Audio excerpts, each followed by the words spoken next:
Comment acquérez-vous vos richesses? Sont-elles le fruit d'un travail honnête ou de l'escroquerie?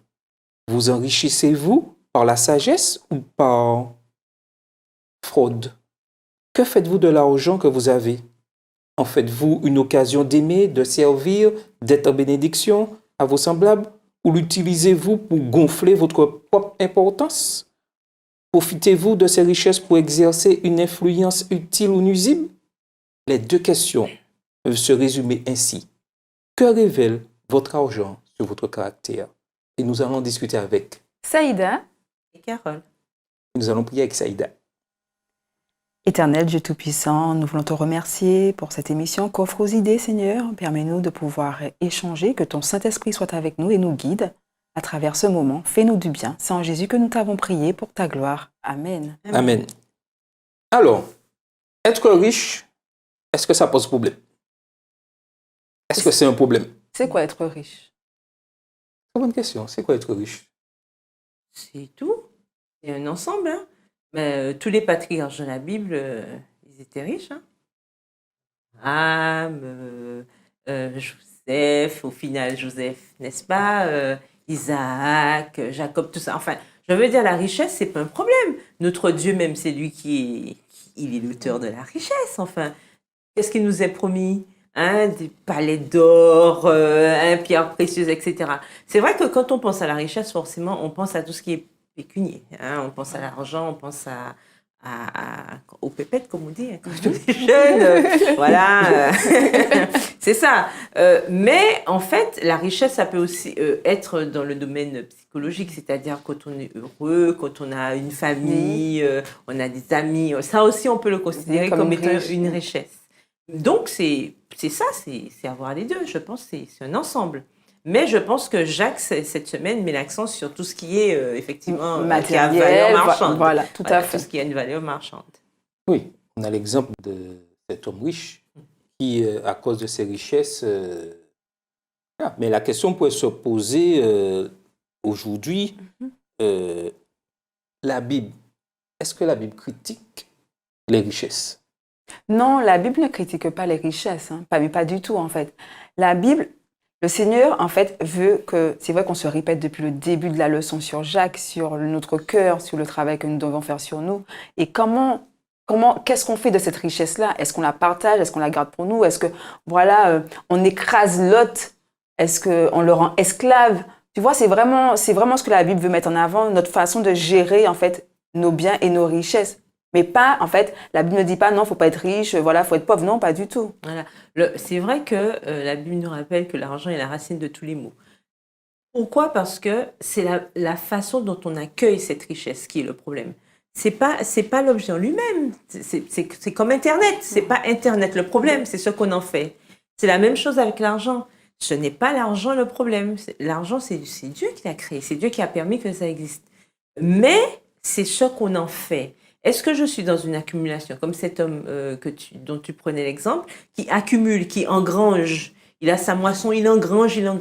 À aucun moment, il se dit, bon, je vais partager avec les voisins.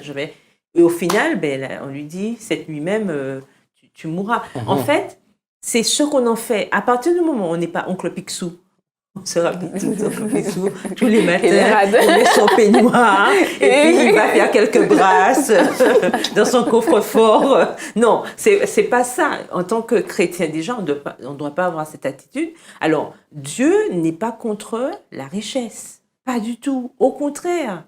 Il nous dit que d'être fidèle avec lui et il va ouvrir pour nous les écluses des cieux. Donc, il n'est pas contre. Par contre, c'est la manière dont on utilise ce qu'il nous donne qui est le problème. À partir du moment où la richesse me donne la grosse tête ou me fait me considérer meilleur que l'autre, ça devient un problème. Par contre, si ma richesse est utilisée pour aider l'autre, pour permettre à l'autre de s'épanouir, là, c'est autre chose. Jacques met l'accent sur quelque chose de vraiment important, les richesses mal acquises. Et aujourd'hui, on remarque que dans le monde, il est dit que plus de 80% des richesses du monde sont tenues par 5% de personnes. Et ça, c'est une véritable injustice. C'est une problématique, tout à fait.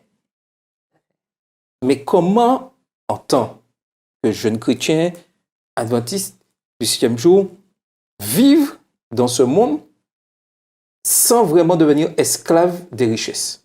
Sachant que la Bible ne condamne pas les richesses. Donc, je peux chercher à pouvoir acquérir des biens, être dans une belle maison, avoir une magnifique piscine. C'est pas interdit, ça. Non, c'est pas interdit. Tant que Dieu est dans l'affaire, oui. Voilà, tant que Dieu est dans l'affaire. Oui, mais les richesses mal acquises, c'est quoi exactement? En fait, je pense, après on verra, on va échanger tout ça sans pouvoir, est-ce que je suis dans le faux ou dans le vrai? C'est un peu comme, je prends un exemple, construire une maison près du bord de mer.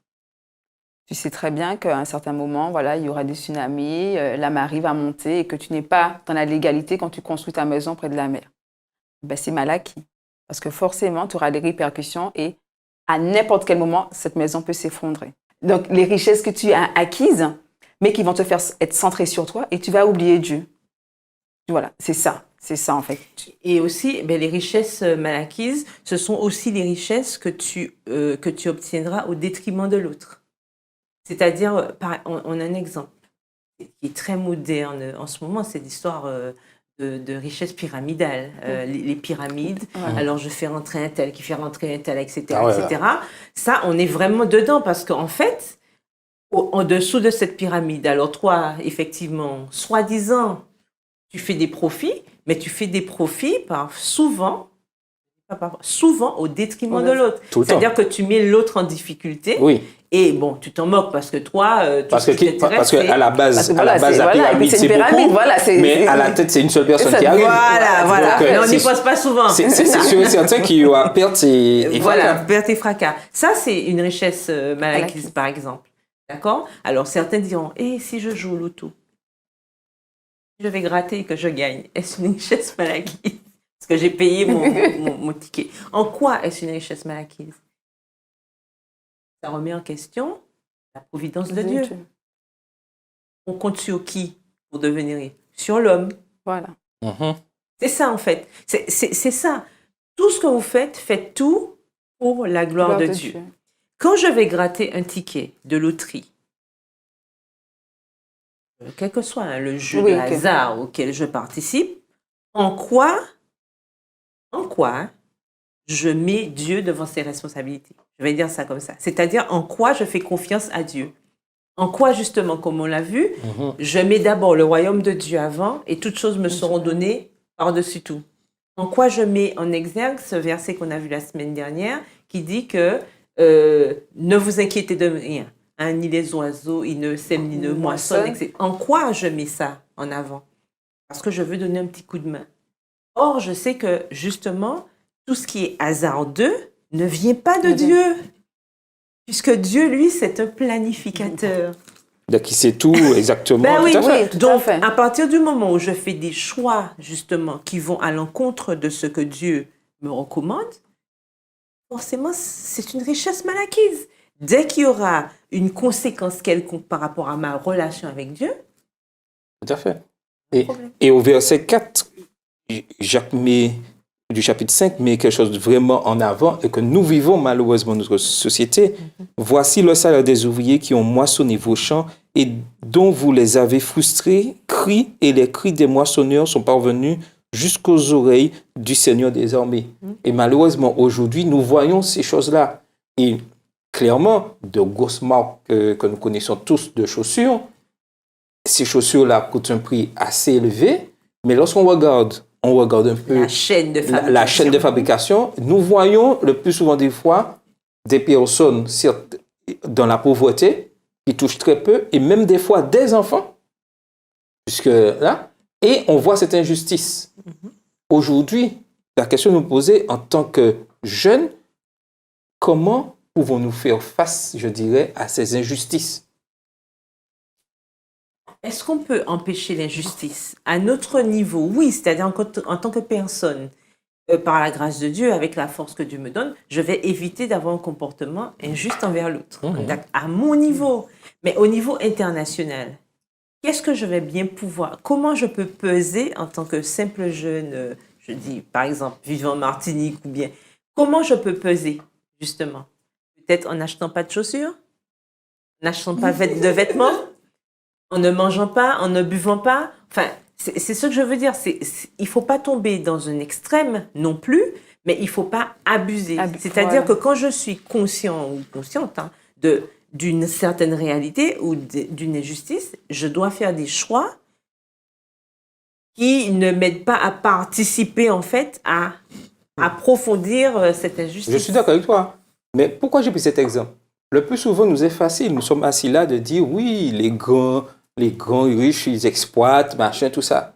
Mais nous, lorsque nous sommes dans d'autres environnements, je parle quand nous sommes au lycée, quand nous sommes à l'université, quand nous sommes au travail, et que nous voyons une injustice, que faisons-nous? Parce que c'est vrai, nous sommes de grands parleurs, de grands trucs lorsqu'on voit de beaux parleurs disant « Ah oui, cette film-là exploite, tout ça ».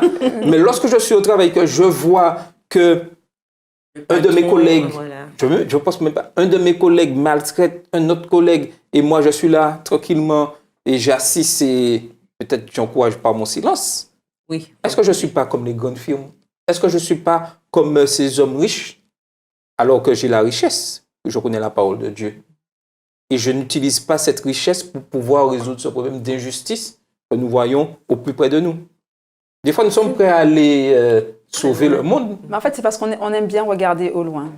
En fait, c'est ça. Comment on aime détourner le regard. Ou détourner le regard. Donc, c'est plus facile de voir que cette multinationale a fait ça que de se dire là, effectivement, bon, ma collègue ou moi-même, je suis injuste avec la collègue, j'ai pas de compassion, j'ai pas d'empathie. Parce qu'on se dit, bon, elle est à côté, quoi.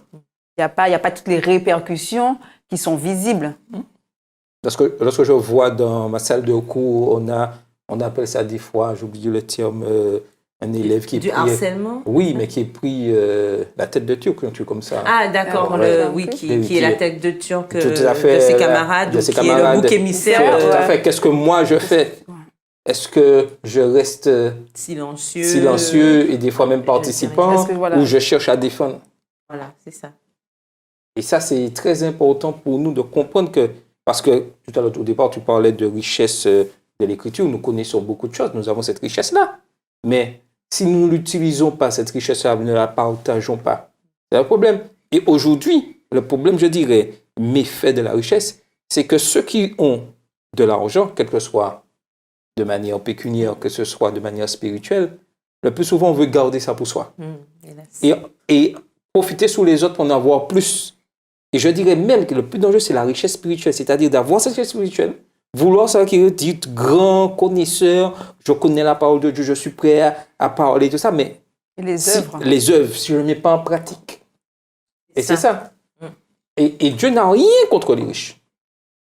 Depuis que cette richesse est bien acquise, que les ouvriers soient bien payés au prix d'être payés. Que ceux qui... Il n'y a aucun problème. Mais qu'est-ce que je fais de cette richesse? Parce que Dieu nous donne des fois ses dons afin de partager. Si les 5% des hommes qui possèdent autant de richesses que nous voyons partageaient, je vais être gentil, 30% de leur richesse. Le monde ne serait pas comme il est. Il n'y aurait pas eu d'inégalité. Je dis 30%. En tout cas, moins. Normalement, ils devraient partager 80-100%. Ah, 100%, pourquoi pas? Voilà. On fait un appel, nous, il n'est jamais trop tard pour dire. Oui, on peut lancer l'appel. Oui, tout à fait. Et nous sommes là pour ça, pour prêcher. Et comme nous sommes sur des ondes, effectivement, qui sait, l'appel peut être entendu. Il faut partager. Il faut partager. Parce que c'est ce que le Seigneur... Parce que lorsque nous voyons ce que Jacques dit, versets 1 et 2, « À vous maintenant riches, pleurez et gémissez à cause des malheurs qui viendront sur vous. Vos richesses sont pourries et vos vêtements sont rongés par les teignes. » Et il ajoute au verset 3, « Votre corps et votre argent sont rouillés, et leur rouille s'élèvera en témoignage contre vous et dévorera vos chairs comme un feu. Vous avez amassé des trésors dans les derniers jours. » Et je vais faire un parallèle avec la pandémie. Quand il y a eu la pandémie, on était confinés et on s'est rendu compte qu'on avait amassé pas mal, entre guillemets, de richesses, de biens, en termes de vêtements, en termes de chaussures, en termes de sacs, etc. Et on s'est rendu compte en réalité que les choses se sont abîmées et qu'on n'avait pas tant que ça besoin. Des fois, on accumule des choses, on accumule, et on ne partage pas. Là, on parlait de partage, on parlait de donner. Et c'est vrai qu'il y a des fois, il y a des initiatives où on donne aux autres, on partage ce qu'on a parce qu'on n'utilise plus. Mais comme on aime bien être centré sur nous-mêmes, on a du mal à donner à l'autre parce qu'on se dit, bon, ben, l'autre n'en a pas besoin ou qu'est-ce qu'il va faire avec ça ou non, il travaille, il veut pas de ça ou je vais utiliser peut-être un jour quand je vais perdre du poids, quand ça va m'aller, quand la mode va revenir. Et c'est vrai qu'on se rend compte qu'on amasse et on ne partage pas, même à notre échelle, tu vois. Même à notre échelle. Et la pandémie l'a rappelé parce que moi, je me rappelle, je me suis rendu compte qu'il y a plein de choses que j'accumulais et qui ne servaient à rien du tout et que je ne sais même pas quand est-ce que j'allais les utiliser. Donc le nettoyage de printemps était prolifique. Plus que, tu vois. Et effectivement, il faut... ces versets-là nous rappellent, en fait, c'est vraiment des versets qui sont pratiques parce qu'ils nous rappellent vraiment le quotidien, ce qu'on vit. Et c'est pas des fables, c'est pas des poésies, c'est pas des poèmes. Concrètement, ces versets-là, on les met, voilà, en 2022, on se dit, voilà, où j'en suis, quoi. Est-ce que, voilà, comment sont mes richesses, comment sont mes vêtements? Est-ce que j'amasse des richesses? Est-ce que je donne aux autres? Est-ce que je partage? Quelle valeur je véhicule, en fait? Voilà. Et en quelque part aussi, quelle est ma richesse? Quelle est ma richesse? Parce que en tant qu'enfant de Dieu, notre richesse, c'est Dieu. C'est vraiment le trésor le plus extraordinaire que nous ayons. Maintenant, la question est, que faisons-nous de cette richesse? Parce que de cette richesse découlent les autres. D'accord? Cherchez d'abord le royaume et la justice de Dieu. Toutes choses vous seront données par-dessus. Donc, ça va comme ça. Maintenant, la question est, quand ça descend, est-ce que la descente continue ou est-ce que ça s'arrête avec moi? Or, c'est pas censé s'arrêter avec moi. Je suis censée continuer justement ce parcours, ce partage-là. Je suis censée le continuer. Et c'est ça que Dieu nous demande, d'être des personnes justement qui partageons, quel que soit ce qu'on a. Hein. On peut avoir même un bout de pain, on le partage. Enfin, je veux dire que la richesse, c'est ça, c'est cette richesse de cœur dont nous avons besoin. Évidemment, c'est pas quelque chose, il n'y a pas de baguette magique, puisque chaque jour, cette sanctification que le Saint-Esprit fait en nous, justement, avec la grâce de Dieu, ça nous permet de progresser. Donc, c'est pas d'un coup comme ça. Mais en tout cas, Dieu nous appelle à avoir, justement, ce comportement-là, cette progression, voilà le mot que je cherchais, cette progression pour arriver, justement, à ce qu'il attend de nous. Et n'oublions pas que Dieu nous dit, malheur à ceux qui gardent des richesses. Mais comme je vous disais, richesse spirituelle aussi. Oui, les deux. Nous sommes appelés à partager. Et quelque chose de très important qu'on pourrait mettre en place, certains l'ont fait dans d'autres endroits, mais pouvoir rendre nos églises accueillantes. Mais pas accueillantes simplement en ouvrant le sabbat matin, mais accueillantes en ouvrant tous les jours. Malheureusement, on voit des bâtiments, et c'est ça un club. Un club, c'est... Voilà. Il est ouvert à des heures précises, et puis les autres heures, c'est fermé. Et puis, c'est pas réservé à tout le monde. Tandis que Dieu souhaite, avec tout ce que nous connaissons, toutes ces richesses spirituelles que nous avons, les connaissances de la Bible. Spirituelles et autres. Et autres, oui, tout à fait. Parce que nous avons d'autres qualités, nous avons des expériences, des dons, des talents, voilà, des choses qui peuvent être utilisées en dehors de la sphère de l'Église, c'est-à-dire, ou même du contexte du culte. Parce que le samedi, c'est surtout le culte. C'est le culte. Oui, en dehors. Par exemple, on a beaucoup de personnes qui travaillent dans le monde médical, par exemple. Pourquoi ne pas imaginer une clinique éphémère, tel jour, tel mercredi, ou je ne sais pas, vous pouvez venir faire prendre votre tension, dépistage de diabète, dépistage de ceci. Enfin, je veux dire qu'il y a plein de choses à faire. On peut aussi établir une petite communauté d'aide. Comment ça s'appelle les échanges, la brocante. Voilà, la brocante, ça aussi, ça peut marcher. En fait, je veux dire qu'il y a plein de choses. On peut mettre aussi en place des cours de soutien pour les enfants, de cuisine. Mais j'ajouterais aussi, puisque n'oublions pas que nous vivons dans un monde troublé avec toutes les guerres que nous entendons, surtout tout près de nous, par rapport à notre culture, avec l'Europe, se passe en Ukraine, puisque nous sommes concernés par cette guerre, puisque à cause de l'Ukraine, tout ce qu'on mange augmente. Donc, oui, c'est comme ça. Nous pourrons créer, je dirais, une solidarité, mais aussi parce que les gens ont besoin de connaissances et de prière. pourquoi nos églises ne sont pas ouvertes tous les jours pour des moments de prière, de discussion et d'échange? Par exemple, oui. Oui, parce que qu'il les y a gens le vivier. réclament. Il y a des personnes qui sont à la retraite parfois, ces personnes sont chez elles, elles ne sont pas occupées. Ça peut être un moment d'échange, ça peut être aussi une occasion de sortir, de voir du monde, de pouvoir interagir avec les autres. Enfin, je veux dire qu'il y a pléthore d'idées. Et ça, le problème, c'est qu'il faut mettre ça en place. Surtout que là, on lance l'idée, parce que nous sommes coffres aux idées. Oui, voilà, il y a avoir des idées. Voilà, nous lançons cette idée aux jeunes. Nous remplissons le coffre. Parce que n'oublions pas que c'est la jeunesse qui donne cette force. Donc les jeunes pourraient entraîner initier ceci dans des églises. Chaque matin, de 5h à 7h, l'église est ouverte. Les gens, avant d'aller au travail, parce qu'elles verraient quelque chose se passe avec une grande pancarte. Allumer une autre... avant de commencer votre journée, venez vous recueillir ou prier. Oui. Voilà, on n'est pas obligé de se focaliser que sur des campagnes d'évangélisation. Oui. On peut aussi penser à cet aspect communautaire, le service communautaire aussi. C'est une façon de pouvoir aussi porter l'évangile, de pouvoir aider l'autre. Et je pense que, et d'ailleurs on l'a vu avec Dorcas, si on se rappelle de l'histoire de Dorcas dans la Bible, elle faisait beaucoup de services communautaires et grâce à elle, d'autres ont entendu parler de Jésus. Pourtant, elle faisait du travail communautaire. Donc, la Bible ne nous dit pas qu'elle prêchait ou quoi que ce soit, mais ne serait-ce que par ce qu'elle faisait, les services qu'elle rendait, etc. Et on se rend compte que ça aussi, mais ça fait partie de tout ce vivier, de toute cette richesse que l'Éternel nous confie et que nous devons justement partager. Et l'exemple suprême que nous devons suivre, puisque tout ça là, c'est Jésus. Parce que lorsque Jésus lui-même était sur la terre, Jésus avait une puissance. Il faisait des miracles, il pouvait faire beaucoup de choses, il faisait beaucoup de choses aussi. Mais lorsqu'on regarde bien, il se servait de cette puissance pour faire du bien aux autres. Jamais c'est servi pour le service. Pour lui, toujours pour servir les autres, aimer les parias de la société, prostituées, collecteurs d'impôts, lépreux, pécheurs de toutes sortes. Il a même pris le temps de guérir quelqu'un dans la foule.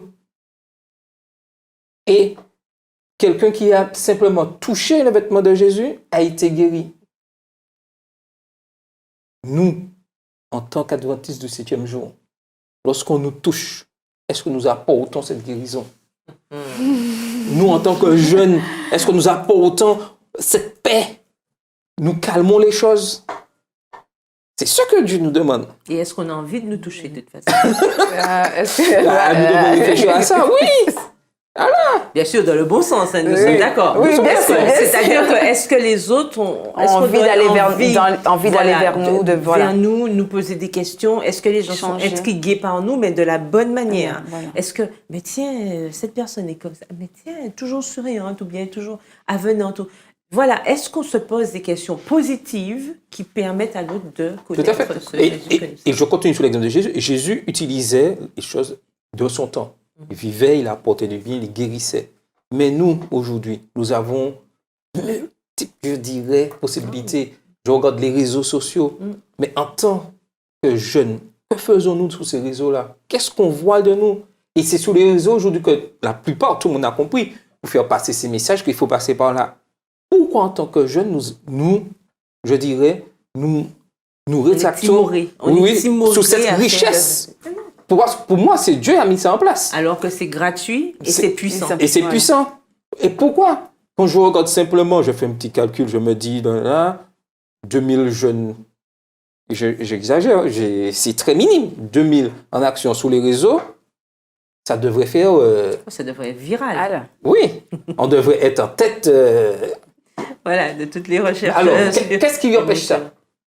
Mais parfois aussi, c'est un manque d'assurance ou un manque de conviction. Je crois que vraiment, pour faire ce genre de choses, il faut être convaincu. Et souvent, malheureusement, on se rend compte que les jeunes sont en train de se chercher. Souvent, on est jeune, mais on se pose plein de questions. Des questions qui ne sont pas forcément utiles. Mais c'est vrai qu'avec du recul, quand on grandit, on a un peu d'expérience, on se dit, bon là, je me pose de toute cette question, c'est inutile. Mais c'est vrai que cette recherche, cette quête de toujours vouloir tout comprendre, et voilà, parfois aussi, ça nous fait perdre du temps. Et on n'a pas cette promptitude à partager ce que Dieu fait pour nous. Parce qu'on se pose des mauvaises questions. C'est vrai qu'on se pose des mauvaises questions. Et des fois, on n'a pas une oreille attentive, en tout cas au sein même de l'Église, qui peut nous exhorter, nous écouter, nous guider. Donc du coup, on fait des mauvais choix, on écoute les mauvaises personnes et finalement, on passe à côté. Et du coup, on a peur, on a peur de s'engager parce qu'on se dit, moi, j'ai fait telle chose dans la vie et puis je vais parler de Dieu. Est-ce qu'on va m'écouter? Est-ce que je suis crédible? Et comme tout le monde disait au début, quand on commence à se poser plein de questions, on ne fait pas. Ouais. Et je pense que chacun de nous, on a un rôle à jouer en échangeant avec les autres et qu'on puisse dégager de la confiance afin que quelqu'un puisse être rassuré quand il vient nous parler de ce qui ne va pas, de ses questionnements, qui ne sont pas bêtes du tout, parce qu'il n'y a pas de questions bêtes. Quand un jeune... on est en devenir. Voilà, on est devenir. Et qu'on n'est pas encore assis spirituellement pour dire, pour être fier de dire, je suis un adventiste du 7e jour. Exactement. Et c'est, mais il faut pouvoir avoir une oreille, en tout cas dans l'Église, à l'écoute. Tout à fait. Et nous arrivons à la fin de notre rencontre. Et j'aimerais insister sur cette partie-là quand il nous est dit dans Jean 15, verset 5, « Sans moi, vous ne pouvez rien faire. » Donc, si nous voulons être vraiment des personnes puissantes dans la société, il est important de mettre Dieu à la première place et nous verrons des choses formidables se passer. Et nous aussi, des choses importantes, nous devons exercer la piété dans tout ce que nous faisons. Si on veut être riche, justement, dans le bon sens, il faut que Dieu soit à la tête de notre entreprise. Entreprise, quand je dis entreprise, je vois au sens large, c'est-à-dire de notre vie même. Il faut que ça devienne vraiment une culture quotidienne. Il faut qu'on comprenne que si on met Dieu à la base, on peut tout avoir. Même quand on n'a pas l'impression d'avoir, on a tout. Parce que Dieu, c'est tout. Et comme Paul disait, je regarde tout comme de la boue. Depuis qu'il a rencontré Christ, en fait, mais c'est ça, Dieu doit être notre héros. C'est lui le fantastique. Il a tout. Il a tout pour nous faire plaisir. Il a tout pour nous rendre forts. Il a tout pour que nous soyons riches. Donc, nous avons tout intérêt à rester accrochés à lui. Parce qu'en dehors de Jésus, enfin, en dehors de Dieu, mais il n'y a rien. En fait, c'est le néant. C'est le néant. Et on n'a pas besoin de faire d'expériences malheureuses pour le savoir. On regarde autour de nous et on comprend et on se dit, c'est vrai. Je ne sais pas si je sais pas si ça vous est déjà arrivé de voir des situations où certaines personnes dans des situations de déprime et se dire, Seigneur, merci parce que je te connais. Merci parce que j'ai la parole de Dieu. Merci. Et ça, c'est extraordinaire. Et pour terminer, je souhaiterais nous laisser avec le verset de Romains 12, verset 11. Ayez du zèle et non de la paresse. Nous devons travailler afin de pouvoir venir en aide aux nécessiteux. Voici notre mission en tant que jeunes. C'était votre émission Propres idées.